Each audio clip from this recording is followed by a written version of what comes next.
안녕하세요. 사람 냄새가 나고 아이들과 어른들에게 공감될 수 있는 책을 추천해주는 지타와 빼꼼TV의 지타입니다. 오늘 제가 여러분들에게 소개해드릴 책은요, 초등학생을 위한 안데르센 동화입니다. 이 동화책에는요 8편의 동화가 실려 있습니다. 이 8편의 동화를 여러분들에게 읽어드릴까 합니다. 8편을 다 읽어드리지는 않고요, 이제 한 편 한 편씩 나눠서 여러분들에게 이 8편을 읽어드릴 겁니다. 어때요? 조금 설레신가요? 아니, 저만 설렌 것 같습니다. 이렇게 제 목소리가 더 듣고 싶으시다면 저희 지타와 빼꼼TV를 시청해 주시면 감사하겠습니다. 그리고 좋아요 버튼과 구독 버튼을 한 번씩만 눌러주시면 감사하겠습니다. 그럼 여러분, 우리 좀 이따 다시 만나요. 안녕.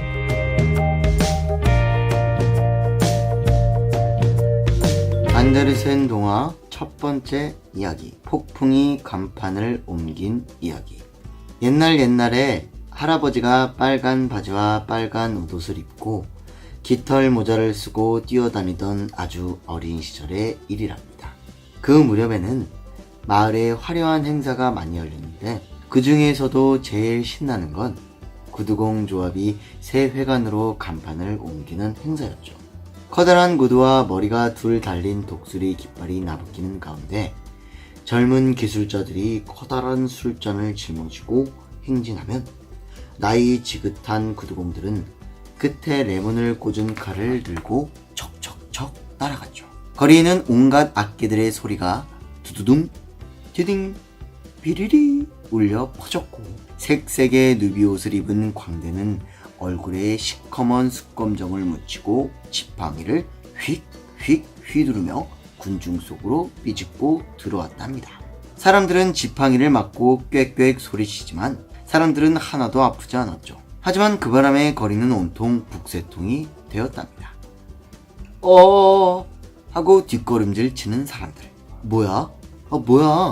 하고 앞으로 나가는 사람들 때문에 꼬마들은 이리저리 떠밀리다가 길가의 도랑에 퐁 빠지는가 하면 나이든 아낙네들은 밀리지 않으려고 팔꿈치로 버티며 인상을 쓰고 투덜댔죠. 그런가 하면 신이 나서 깔깔깔 웃는 사람, 제잘제잘 수다 떠는 사람들도 있었어요. 집집마다 계단, 창문, 심지어 지붕 꼭대기까지 공짜 구경꾼들로 바글바글 새까맸고요. 이윽고 구두공들이 새 회관에 도착하면 가장 늙은 구두공이 과일주 한 사발을 벌컥 들이켰고 깨꼬리 같은 목소리로 연설을 시작하죠. 사람들은 그 아름다운 연설에 취해 만세! 하고 소리쳤지만 광대가 그 우아한 연설을 익살스레 흉내내면 만세는 더욱더 커졌답니다. 신바람이 난 광대가 벌꿀술을 마시고 군중 속으로 빈 잔을 던지면 사람들은 우와! 함성을 지르며 앞다투어 잔을 받았죠. 할아버지도 그런 잔 하나를 갖고 계셨는데 미장이 기술자가 날쌔게 받아서 할아버지한테 선물한 거래요. 아무튼 이렇게 해서 꽃과 초록 이파리로 꾸민 간판은 새 회관에 걸리게 되었답니다. 할아버지는 지금도 입버릇처럼 말씀하시죠. 그렇게 흥겨운 행사는 아무리 나이를 먹어도 잊을 수가 없지. 하지만 뭐니 해도 기억에 남는 건 어느 넓은 도시에서 간판들이 하룻밤 사이에 몽땅 이사한 얘기래요. 그러니까 이 이야기는 할아버지가 어렸을 때 부모님과 함께 넓은 도시로 여행을 갔을 때의 이야기예요.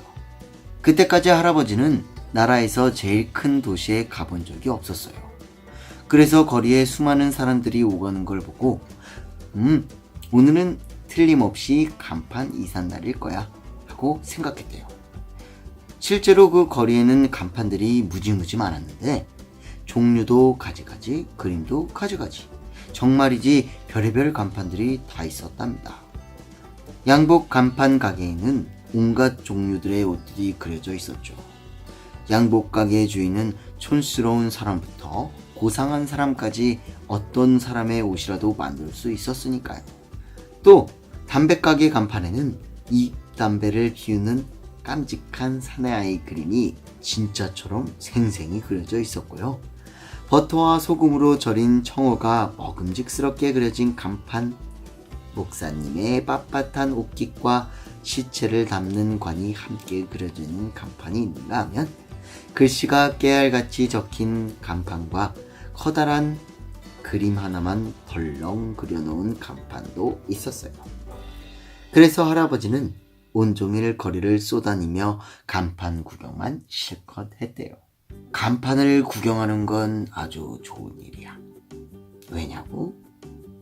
간판만 보면 그 집에 어떤 사람이 살고 있는지, 성격이 어떤지까지 알아맞힐 수 있거든. 그 사람들이 직접 간판을 걸었을 테니깐 말이야.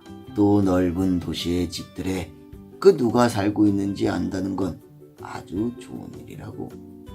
그래요. 할아버지 말씀대로 그건 참 좋은 일이죠. 어쨌든 별의별 간판이 다 있으니 신기하고 재미있잖아요. 그런데 할아버지가 그 큰 도시에 간 첫날 밤, 간판에 엄청난 변화가 생겼답니다. 한밤중에 생판 듣도 보도 못한 무시무시한 폭풍이 몰려왔거든요. 으아! 폭풍이다! 캄캄했던 밤하늘이 순식간에 기왓장으로 뒤덮이고 낡은 널판장이 종이차처럼 휙 넘어갔죠. 사나운 폭풍에 부서지지 않으려고 혼자서 거리로 달려나간 손수레도 있었어요. 괜히 밤거리를 쏘다니던 사람들은 이리 휘청 저리 휘청 대다가 남의 집 문짝에 철썩 달라붙었고요.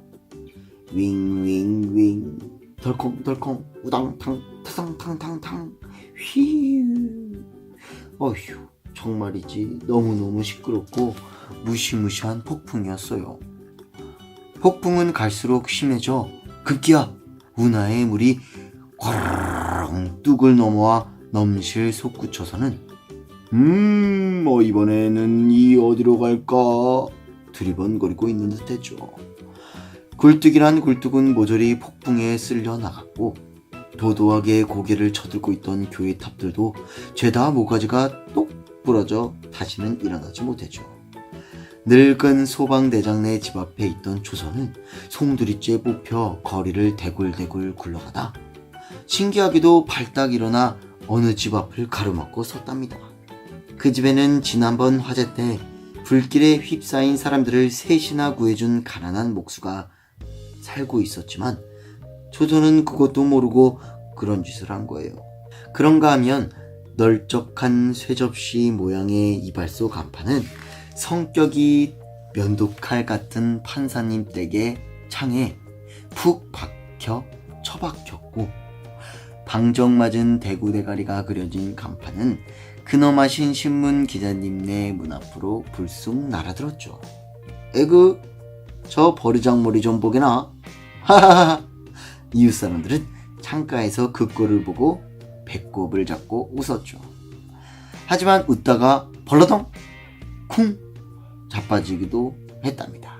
심술쟁이 폭풍이 이웃집들에도 와락 덮쳐 창문을 거머쥐고 으르르릉 으르르릉 미친듯이 흔들어댔거든요.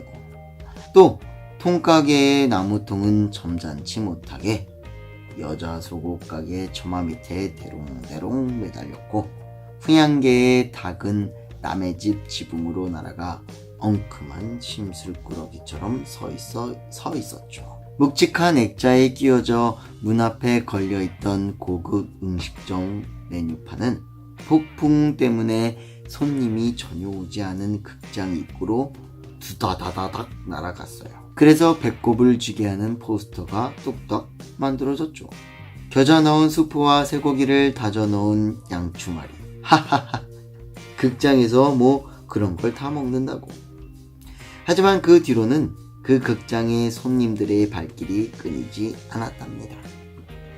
교활한 여우 가죽이 그려진 모피 가게 간판은 거룩하신 목사님네 집으로 팔랑팔랑 날려나가 그 집 초인종 끝에 적 걸렸죠. 그런가 하면 고급 교양학원이라는 고상한 문패는 교양 없이 당구장도 획하니 날아갔어요. 그 학원에는 우유로 젖먹이를 키웁니다 라는 뜬금없는 간판이 날아와 걸렸고요. 어휴, 장난칠 게 따로 있지. 도대체 이게 무슨 짓이에요? 목사님이나 학원 원장님이 보시면 떼끼 버르장머리 없이 하고 노발대발하지 않겠어요? 하지만 폭풍이 저지른 일이니 뭐 어쩌겠어요. 고상하신 분들께는 안 된 일이지만 속으로는 몰래 키득거릴 수밖에요. 키득키득. 아휴, 정말이지 끔찍한 밤이었어요. 날이 새자 에그머니나 세상에, 온 도시의 간판들이 저마다 엉뚱한 데가 있지 뭐예요. 몇 개는 해도 너무해서 할아버지는 아예 얘기하시기를 꺼렸답니다. 하지만 할아버지는 눈을 반짝반짝 빛내며 속으로 꺽꺽 웃으셨죠. 아무렴 제 눈은 못 속이거든요. 아무튼 그 이튿날 그 도시에는 큰 소동이 벌어졌답니다. 넓은 도시의 가엾은 사람들, 특히 외국인들은 간판 때문에 혼비백산했죠. 간판만 믿고 찾아갔다가는 낭패를 당하거나 망신사례를 뻗쳤으니까요. 어떤 사람들은 중대한 일을 의논하러 나이 지긋한 사람들의 모임에 간다는 게 그만 사내 아이들의 캬캬캬 소리를 지르며 쿵쾅쿵쾅 책상 위를 뛰어다니는 학교로 들어갔답니다. 어디 그뿐인가요?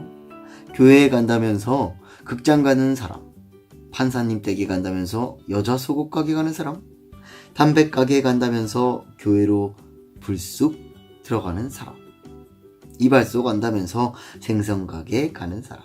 정말이지 어처구니 없는 일이 벌어졌지 뭐예요.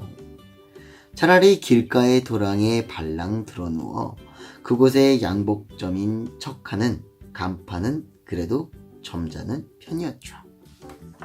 아마도 그런 폭풍은 다시는 불어오지 않겠죠. 이제 그 폭풍을 겪은 사람은 할아버지뿐이에요. 그것도 아주 어렸을 때 말이에요. 뭐 우리가 살아있는 동안에는 이런 폭풍이 불지 않겠지만 혹시 또 모르죠. 우리 손자들의 시대에는 어떨지요. 그러니 다들 폭풍이 간판을 옮기는 동안에는 꼼짝 않고 집안에 있기를 두 손 모아 기도드릴 수밖에요. 자, 이렇게 해서 첫 번째 동화를 읽어드렸습니다.